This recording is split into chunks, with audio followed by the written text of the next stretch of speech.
Hello friends, कैसे हैं आप लोग। आई होप आप सब लोग ठीक हैं और अपने प्रिपरेशन बहुत अच्छे से कर रहे होंगे। यहाँ पर हम बात करने वाले हैं 68वें बीपीएससी के विज्ञापन को लेकर, इसके प्रीलिम्स एग्जाम डेट को लेकर, और साथ में बात करें प्रीलिम्स एग्जाम की अब स्ट्रेटजी क्या होनी चाहिए कि जिससे आप कंफर्म रहें कि 110 105 के आसपास आप आसानी से सही कर पाए 68वें बीपीएससी प्रीलिम्स एग्जाम में।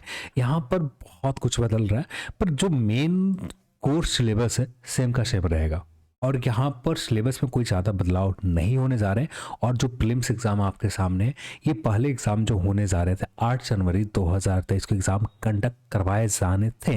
अब नए एग्ज़ाम डेट जो निकल कर आएंगे, ये एग्ज़ाम होंगे जनवरी के आखिरी सप्ताह में एग्ज़ाम कंडक्ट करवाए जाएंगे। इसका ऑफिशियल कंफर्मेशन आपको नवंबर के सेकेंड वीक आते आते कंफर्म हो जाएंगे। आयोग की ऑफिशियल वेबसाइट के ऊपर नोटिफिकेशन आ जाएंगे, साथ में एग्ज़ाम के नोटिफिकेशन भी आ जाएंगे और इसका एडवर्टाइजमेंट भी ऑफिशियल वेबसाइट के ऊपर अपलोड कर दी जाएंगे। जो एग्ज़ाम अपडेट अब जो रहेगा जैन के लास्ट वीक में रहेंगे और जिसका कंफर्मेशन हमें मिलेगा सेकेंड वीक 2000 जैन के लास्ट वीक में आपको एग्जाम कंडक्ट करवाए जाएंगे। ठीक है, फिर इसके बाद बात करें हम लोग इसका नोटिफिकेशन के लिए सेकेंड वीक नवंबर में आपका नोटिफिकेशन ऑफिशियल वेबसाइट के ऊपर आ जाएंगे। तो नोटिफिकेशन में भी ज़्यादा समय नहीं है, कुछ ही दिन की बात है, कुछ दिन के बाद नोटिफिकेशन भी आपके सामने रहेंगे। प्रीलिम्स एग्जाम का सिलेबस देखें तो ये रहा आपके सामने सिलेबस।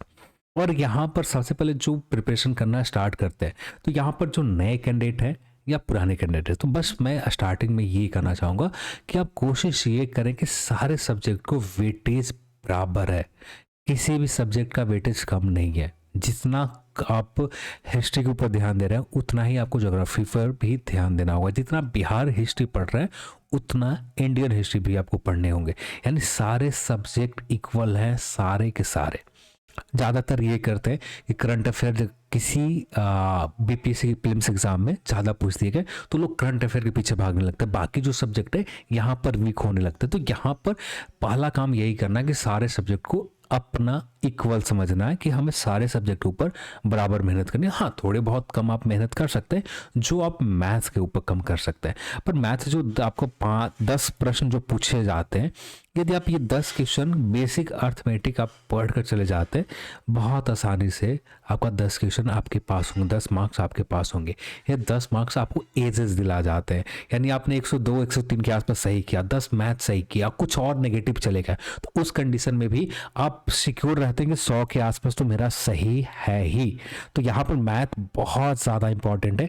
यदि आप मैथ को इग्नोर कर देते हैं तो उस कंडीशन में आप प्रीलिम्स एग्जाम से आपका किस्मत सही रहता है तो दिन आप प्रीलिम्स एग्जाम तो क्लियर कर लोगे, किस्मत सही रहने पर। नहीं तो हमेशा आप ऑप्शन ए की वजह से बहुत सारे प्रश्न के आंसर चेंज हो जाते हैं। उस कंडीशन में आपका बाहर होना कंफर्म हो जाता है कि आप उस कंडीशन में बाहर हो जाए, क्योंकि कट ऑफ के बॉर्डर के ऊपर है। ठीक है, आपने 100 स्कोर किया, यदि जनरली कट ऑफ आपके 100 जनरल में आते हैं तो 100 के आसपास हमेशा रहते हैं, 100 के नियर कट ऑफ रहते हैं।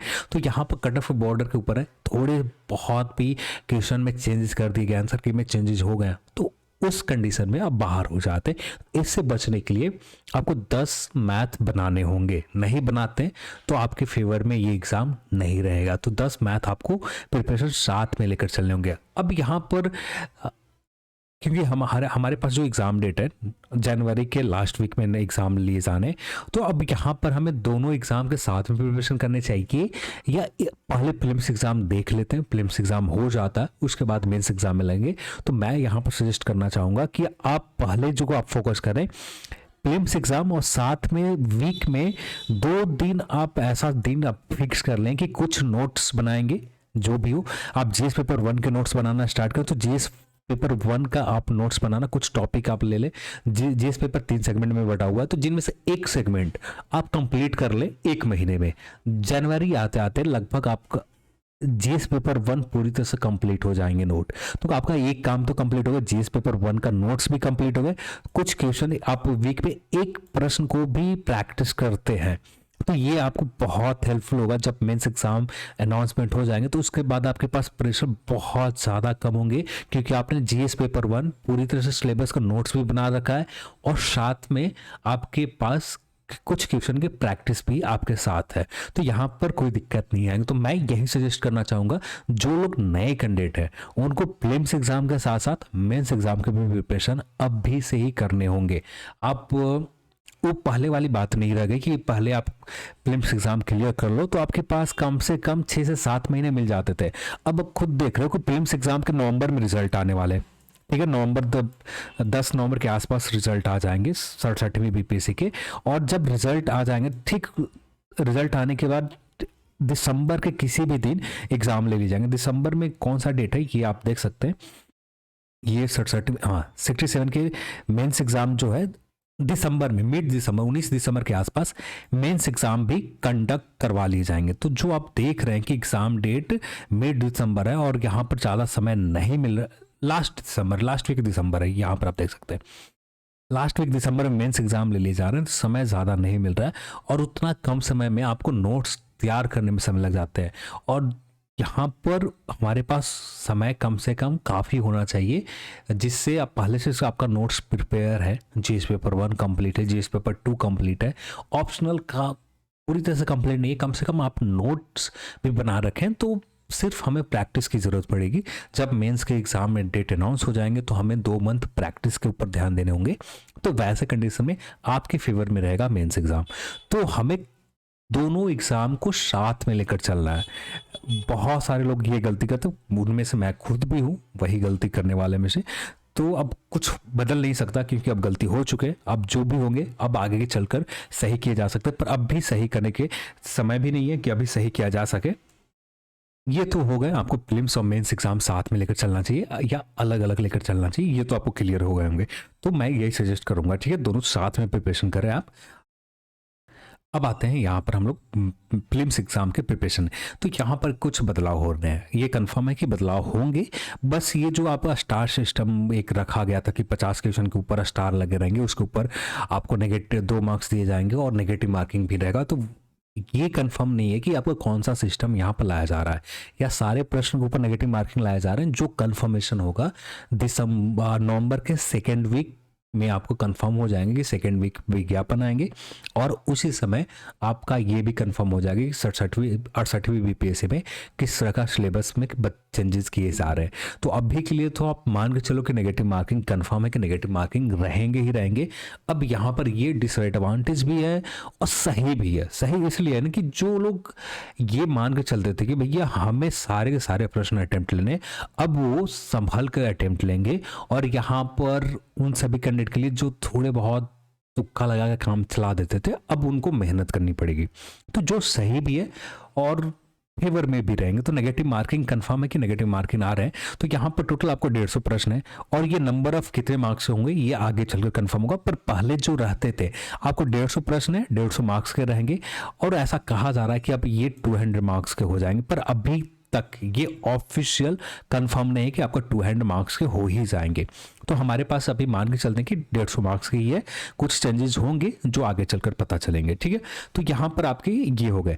अब यहाँ पर हमारे पास इसका सिलेबस क्या है, समान विज्ञान, नेशनल इंटरनेशनल के जितने भी समसामयिक घटनाक्रम है, भारतीय इतिहास है, बिहार के इतिहास है कि प्रमुख विशेषताएं, समान भूगोल, बिहार के प्रमुख भौगोलिक प्रभाव और यहाँ की महत्वपूर्ण नदियाँ जो सिलेबस में मेंशन है, सिर्फ इन्हीं टॉपिक को कवर करनी है। न तो बिहार की पूरी ज्योग्राफी आप कंप्लीट करने जाएं तो बहुत सारे चीज़ें आ जाते हैं, आप उनमें समय अपना गंवा देते। तो आगे चलकर हम बात करेंगे इन टॉपिक ऊपर भी। फिर इसके बाद बात करें भारत की राज्य व्यवस्था, आर्थिक व्यवस्था, आज़ादी के पश्चात बिहार के अर्थव्यवस्था के प्रमुख परिवर्तन के ऊपर जो इकोनॉमिक सर्वे आप कवर करते हैं। तो इकोनॉमिक सर्वे से काफ़ी हद तक आपको क्लियर हो जाते हैं भारत के राष्ट्रीय आंदोलन और बिहार के योगदान से संबंधित यहाँ पर प्रीलिम्स एग्जाम में प्रश्न होते हैं। तो अब यहाँ पर 1 बाय 1 टॉपिक करके हम लोग कवर करते हैं, ठीक है। अब सबसे पहले बात करते हैं समान विज्ञान को लेकर क्या करनी चाहिए। समान विज्ञान को लेकर अब हमारे पास उतना समय नहीं रहा। अब समय यदि ज़्यादा होते तो हम कह सकते थे कि हम सबसे पहले इनकी क्लासेस कर लेनी चाहिए साइंस की, पर हमारे पास समय नहीं है। तो बेस्ट ऑप्शन हमारे पास क्या निकल कर आता है, बेस्ट ऑप्शन हमारे पास निकल कर आता है घटना चक्र। घटना चक्र के जो आप साइंस सेगमेंट के जो आपको क्वेश्चन बैंक मिलते हैं, इसको आपको कंप्लीट अच्छे से करनी है, ठीक है। लुसेंट पूरी तरह से इग्नोर करने, लुसेंट की जगह आप घटना चक्र के साइंस और प्लस आपको यूट्यूब के ऊपर जो MCQs के प्रैक्टिस होते हैं साइंस सेगमेंट का, इनकी प्रैक्टिस करनी है।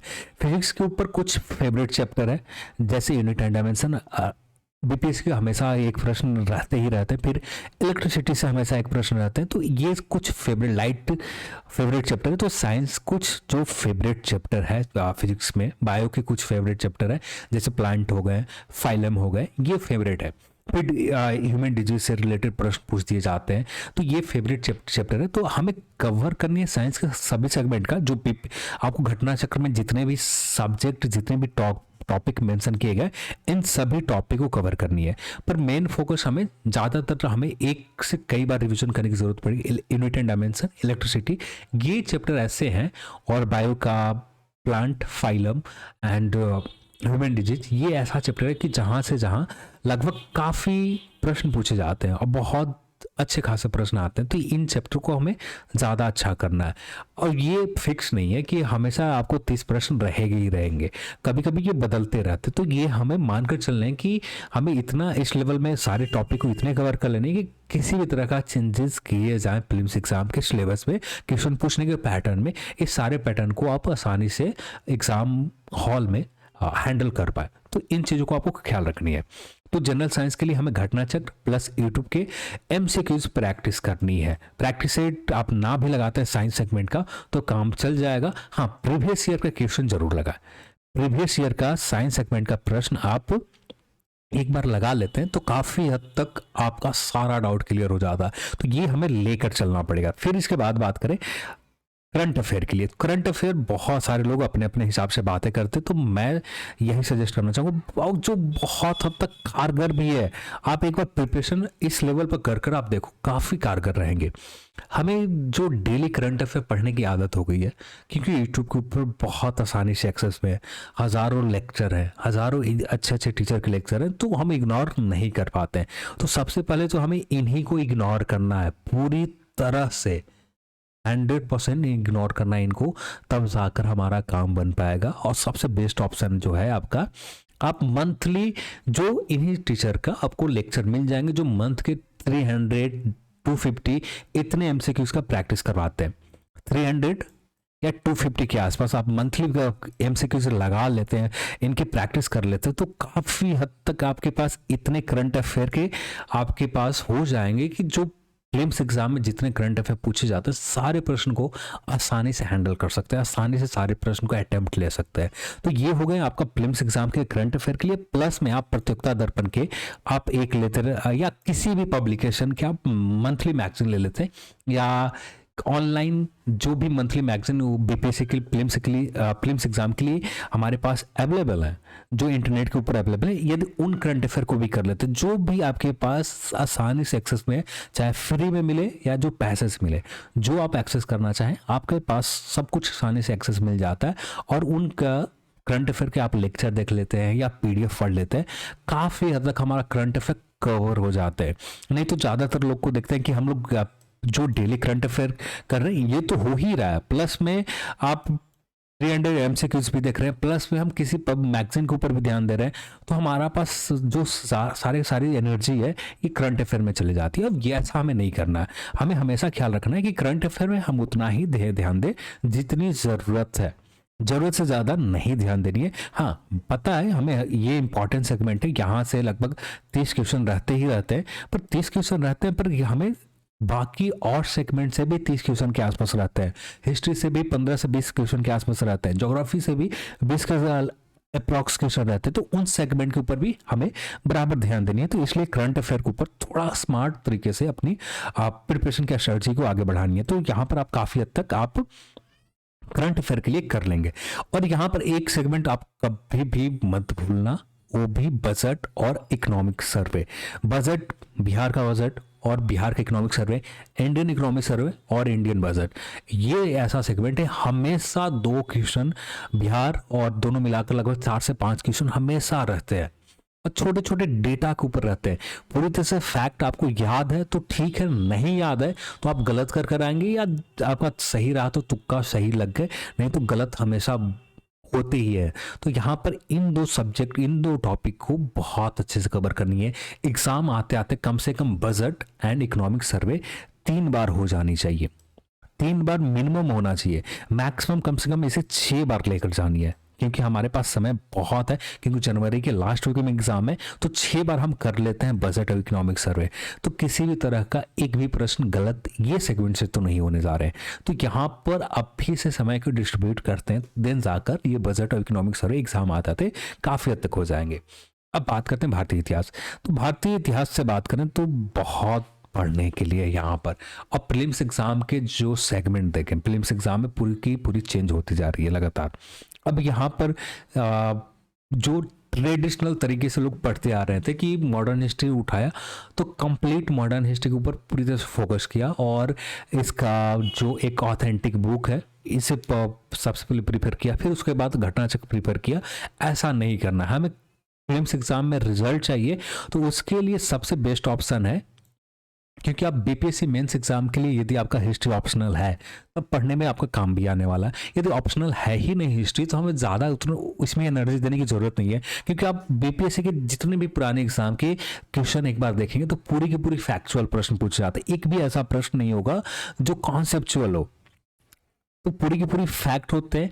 आपको यहाँ पर हमें ज़्यादा एनर्जी देने की ज़रूरत नहीं है। अब यहाँ पर हम घटना चक्र प्लस प्रैक्टिस सेट आप लगा लेते हैं। घटना चक्र आप लगा लिया, या यूट्यूब के ऊपर मॉडर्न हिस्ट्री से रिलेटेड एमसीक्यूज जो प्रैक्टिस हो रहा है, आप बस इतना कर लेते हैं, काफ़ी रहेगा आपका भारतीय इतिहास के लिए।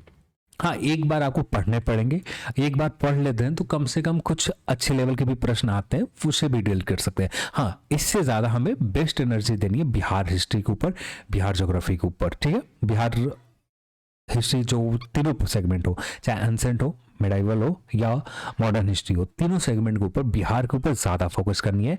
इंडियन हिस्ट्री के ऊपर उतना नहीं करना, क्योंकि लगातार इसके जो वेटेज है कमते जा रहे हैं।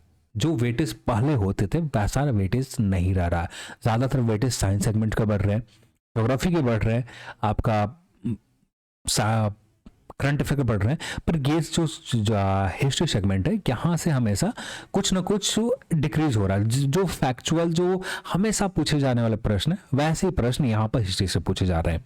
और हिस्ट्री आप बिहार की हिस्ट्री कवर कर लेते हैं ना, तो आपको मॉडर्न हिस्ट्री पढ़ने की ज़्यादा ज़रूरत भी नहीं पड़ेगी। जो भी प्रश्न ज़्यादातर पूछे जाते हैं इंडियन हिस्ट्री के, बिहार हिस्ट्री के नियर ही आपको प्रश्न रहते हैं, ज़्यादा आपको बाहर नहीं जाते। फिर भी हमें एक बार घटना चक्र कवर कर लेते हैं तो सही रहेगा, कि हम सेफ रहेंगे कि सारे सब्जेक्ट सारे सिलेबस हमें कम से कम कंप्लीट तो करने होंगे। ठीक है, तो यहाँ पर ये हो गए। फिर इसके बाद बात करें, बिहार इतिहास हो गए कंप्लीट और इनकी विशेषता। सामान्य भूगोल से आपको प्रश्न पूछे जाते हैं। आप एक बार कोई भी पब्लिकेशन का बुक ले लें या आप यूट्यूब से क्लासेस कर लें, आपके पास सब कुछ अवेलेबल है। जो भी देखना चाहें सामान्य भूगोल अब उन सब्जेक्ट से आप कर सकते हैं। पर यहाँ पर हम लगातार जो प्रश्न के पूछने के बेसिक जो हमेशा पूछे जाते थे, ये सारे के सारे चेंज हो गए। अब जो यहाँ पर पूछे जाते हैं कुछ मैप से रिलेटेड हो गए, या फिजिकल ज्योग्राफी से रिलेटेड हो गए, या कॉस्मोलॉजी से पूछे जाते हैं। कॉस्मोलॉजी से कभी कभी अभी पिछले 1-2 एग्जाम से नहीं पूछे जा रहे, पर हमेशा पूछे गए हैं। यहाँ पर भी 1-2 प्रश्न पूछे जाएंगे, तो कॉस्मोलॉजी से भी पूछे जाते हैं। तो इन सब्जेक्ट को, और यहाँ पर बात करें ह्यूमन ज्योग्राफी, आप देखा जाए तो कुछ ट्राइब से रिलेटेड प्रश्न आ जाते हैं, ज़्यादा नहीं रहता। हाँ, आप ह्यूमन ज्योग्राफी पढ़ते हैं तो आपको मेंस एग्जाम में ऑप्शनल, यदि आपका ज्योग्राफी ह्यूमन ज्योग्राफी ऑप्शनल है तो आपको ह्यूमन ज्योग्राफी आपको वहाँ भी पढ़ने होंगे, तो आपको वहाँ से ही कवर हो जाएंगे। अब जो ज्योग्राफी आप ऑप्शनल एग्जाम के लिए तैयारी करोगे, तो यदि आप ऑप्शनल एग्जाम के प्रिपरेशन कर रहे हो तो काफ़ी हद तक आपका जो फैक्चुअल क्वेश्चन आपको ह्यूमन ज्योग्राफी कंप्लीट करने में, ऑप्शन कंप्लीट करने में, जो भी आप पढ़ रहे हैं उनसे कंप्लीट हो जाता है। फिर भी आप यहाँ पर मैं सजेस्ट करना चाहूँगा इसके लिए, महेश पनवाल की बुक हो, या महेश पनवाल की या अब दृष्टि की, दोनों में से किसी भी पब्लिकेशन के ले लें। दृष्टि ले लें या महेश पनवाल ले लें, जो भी आपके पास प्रीफर में हो, उन दोनों में से किसी एक बुक को कवर करनी है। या आप ये दोनों बुक को पूरी तरह से इग्नोर करना चाहें, यदि आपका ऑप्शनल ज्योग्राफी नहीं है, हमें प्रीलिम्स एग्जाम के लिए ही सिर्फ चाहिए, तो आप घटना चक्र ही सिर्फ कर सकते हैं। सिर्फ घटना चक्र के ज्योग्राफी का जो पीसीएस लेवल का एमसीक्यूज आता है, इस पीसीएस लेवल के एमसीक्यूज का आप कवर कर लेते हैं तो हमें यहाँ से काफ़ी हद तक काम बन जाता है। इससे ज़्यादा हमें ज़रूरत नहीं पड़ता। तो ये हम यहाँ से कवर कर सकते हैं। तो घटना चक्र ही बेस्ट ऑप्शन है। यदि आपका ज्योग्राफी ऑप्शनल नहीं है देन आप इसे सिर्फ घटना चक्र से काम चला सकते हैं और इससे ज़्यादा बाहर प्रश्न नहीं रहते। कुछ आपको यूट्यूब से भी जहाँ कन्फ्यूजन हो रहा है, आप उन जो टॉपिक के ऊपर जो पॉइंट के ऊपर कन्फ्यूजन हो रहे हैं ये आप यूट्यूब से भी कवर कर सकते हैं। ठीक है, तो ये हो गया आपका ज्योग्राफी को लेकर, भूगोल को लेकर, भारतीय भूगोल या बिहार के। तो यहाँ पर बिहार के भौगोलिक प्रभाव और यहाँ की महत्वपूर्ण नदी, यहाँ से हमेशा प्रश्न रहा है और यहाँ पर आपको थोड़ा सा ज़्यादा ध्यान देने की ज़रूरत है। एग्जाम आते आते कम से कम आप अपने सामने 10 से 15 बार, 20 बार, जितनी बार ज़्यादा से ज़्यादा बार आप मैप देख सके बिहार के, और यदि जितनी ज़्यादा बार आप बिहार के मैप देखते हैं उतना ही आपका ज़्यादा सही प्रश्न होंगे। तो यहाँ पर हमें यही करना है कि बिहार के मैप, बिहार के आपको क्लाइमेट, ये आपको कवर करने होंगे। और बिहार के क्लाइमेट करने में यूट्यूब के ऊपर आप देखें तो बहुत आसानी से एक ही लेक्चर में, या आपके पास बुक भी है तो जो भी पब्लिकेशन, जिन पब्लिकेशन की बुक हो, केबीसी नैनो हो या इम्तियाज़ अहमद सर का बुक हो, जो भी आपके पास बुक है, इन बुक से आप आसानी से कवर कर सकते हैं। यहाँ पर कोई दिक्कत नहीं आएंगे। मेन फोकस आपको बुक के ऊपर यदि ज़्यादा ध्यान देनी है, यदि आपका ऑप्शनल सब्जेक्ट नहीं है देन आप सिर्फ बिहार के हिस्ट्री, बिहार के ज्योग्राफी और बिहार के पॉलिटी, वहाँ पर जो कुछ सुधार किए गए हैं बिहार में, उन सुधार से रिलेटेड हमेशा प्रश्न पूछा है। डायरेक्ट फैक्चुअल प्रश्न रहा है, चाहे आपका शराबबंदी हो या 35% रिजर्वेशन हो या 50% रिजर्वेशन फीमेल पंचायती राज इलेक्शन में हो। इससे एग्जैक्ट आपको डेट वाइज पूछ दिए जाते हैं किस डेट को ये चीज़ इम्प्लीमेंट हुए थे। तो बिहार पॉलिटी भी हमें बहुत अच्छे से देखने होंगे। यहाँ के जो फैक्चुअल प्रश्न है ये हमेशा पूछे जा रहे हैं, और यहाँ से बिहार पॉलिटी से आप अच्छे से कवर कर लेते हैं तो जो इंडियन पॉलिटी है काफ़ी हद तक वहाँ भी कवर हो जाते हैं। जब बिहार पंचायती राज के बारे में आप जानेंगे तो जो इंडियन स्ट्रक्चर में जो पंचायती राज है सेम है, कुछ स्टेट में अलग क्राइटेरिया, पर वहाँ पर काफ़ी जो मेजर आपको जो मेन क्वेश्चन बन रहे हैं वहाँ से कवर हो जाते हैं। तो हमें बिहार के ऊपर ज़्यादा ध्यान देनी है। इंडियन पॉलिटी के ऊपर आप सिर्फ लुसेंट सेगमेंट से ही कवर करके चले जाते हैं ना, मेरे हिसाब से काम बन जाता है। हाँ, मेंस एग्जाम के लिए जीएस पेपर 2 के लिए आप वो पढ़ने पड़ेंगे, पर ये सेलेक्टिव टॉपिक पढ़ने पड़ेंगे। यहाँ पर कुछ सेलेक्टिव सिलेबस में जो मेंशन किए गए उन सेलेक्टिव टॉपिक को आप कवर करके चल जाते, नोट्स बना लेते हैं। तो उसके लिए हमें अलग से अपनी स्ट्रेटजी बनानी होगी। इंडियन पॉलिटी हम इग्नोर करके चलें, आप भारतीय राज्य व्यवस्था को पूरी तरह से इग्नोर कर दें, बिहार के आप राज्य व्यवस्था के ऊपर ध्यान दे दें, तो हमें काफ़ी हद तक क्लियर हो जाते हैं। भारतीय राज्य व्यवस्था से सिर्फ आपको राष्ट्रपति के ऊपर, लोकसभा के ऊपर कुछ इनके किस तरह से वर्क करती है इनसे रिलेटेड कुछ प्रश्न पूछ दिए जाएंगे। डीपीएसपी जो आर्टिकल से रिलेटेड रहते हैं कि कौन से आर्टिकल और उससे संबंधित कुछ प्रश्न आपको पूछे जाते हैं, तो जो आपको लुसेंट से काफ़ी कवर हो जाते हैं। तो 2 बुक आपके सामने हो गए, एक बिहार का और प्लस लुसेंट के इंडियन पॉलिटी, दोनों को मर्ज करके आप कवर करते हैं बहुत आसानी से। आपका 110 105 के आसपास, 105 से प्लस हमेशा रहेगा उसको, क्योंकि आपके पास जो भी कंटेंट पढ़ने के लिए बहुत ज़्यादा कम हो गए, मिनिमाइज हो गए, और जितना कम आपके पास पढ़ने के लिए उतना ही ज़्यादा सही करने के चांसेस रहेंगे जो भी प्रश्न आपके एग्जाम हॉल में पूछ रहे हैं। और जितना एक्स्ट्रा पढ़ने के आप चक्कर में रहेंगे उतना ही प्रश्न ज़्यादा गलत होंगे। तो हमें कम पढ़नी है, आउटकम बेस्ड देनी है, ठीक है। तो ये हमें ख्याल रखनी है। फिर इसके बाद अब बिहार के हिस्ट्री पढ़ रहे हैं तो वहाँ पर आपको बिहार से रिलेटेड हिस्ट्री, इकोनॉमिक सर्वे सब कुछ आपको पता चल जाएंगे। तो बिहार का जो केबीसी नैनो है उन बुक को या किसी भी पब्लिकेशन बुक का आप देख रहे हैं, बस कम से कम एग्जाम आते आते 4 बार रिविजन कर लेते हैं ना, 4 टाइम रिवीजन कर लेते हैं, तो मैं नहीं कहूँगा कि एक भी प्रश्न गलत होने वाला, सारे के सारे प्रश्न सही होंगे। 4 बार रिवीजन का, क्योंकि आप रट्टा नहीं मार सकते, रट्टा मारने बैठे हैं तो आप रट्टा हो नहीं सकता सही से। और रिवीजन करने का सही तरीका ये है कि पहली बार रीडिंग आज हमने दिया, ठीक है, फर्स्ट रीडिंग आज दिए, तो ये इस बात को ख्याल रखना है कि कम से कम 4 दिन बाद या 3 दिन बाद एक दूसरी रीडिंग एक बार फिर से दे दें। फिर उसके बाद 1 वीक के बाद एक बार रीडिंग दे दें। फिर उसके बाद जो 2 रिवीजन बचेगा वो आप कभी भी अपने समय के अकॉर्डिंग, जब आपको लगे कि हाँ एक बार रिवीजन की ज़रूरत है, उसके बाद अपनी 2 या 3 रीडिंग आप फिर से दे दें एग्जाम आते आते। ये ज़्यादा बेस्ट ऑप्शन है। आप रट्टा मारने के चक्कर में लगेंगे तो आप रट्टा मार भी नहीं पाएंगे, आपका समय भी बर्बाद होगा। पर हम सही से अपने स्ट्रेटजी बनाकर चलें, रिविजन करें, तो हमें एक ही चीज़ को ऊपर उतना एनर्जी देने की ज़रूरत नहीं होगा। नहीं होगा, देना नहीं पड़ेगा। तो जो बेस्ट ऑप्शन है कि हम ज़्यादा से ज़्यादा रिवीजन के ऊपर फोकस करें, रट्टा मारने के ऊपर फोकस कम करनी है। रिवीजन आपको बहुत आसानी से काम बन जाएंगे। फिर बिहार के समसामयिक घटना से रिलेटेड होंगे जो आपको करना पड़ेगा। यूट्यूब के ऊपर आपको क्लासेस मिल जाएंगे। भारत के राज्य व्यवस्था के ऊपर आपको कुछ पढ़ने पड़ेंगे, ज़्यादा नहीं पढ़ना पड़ेगा।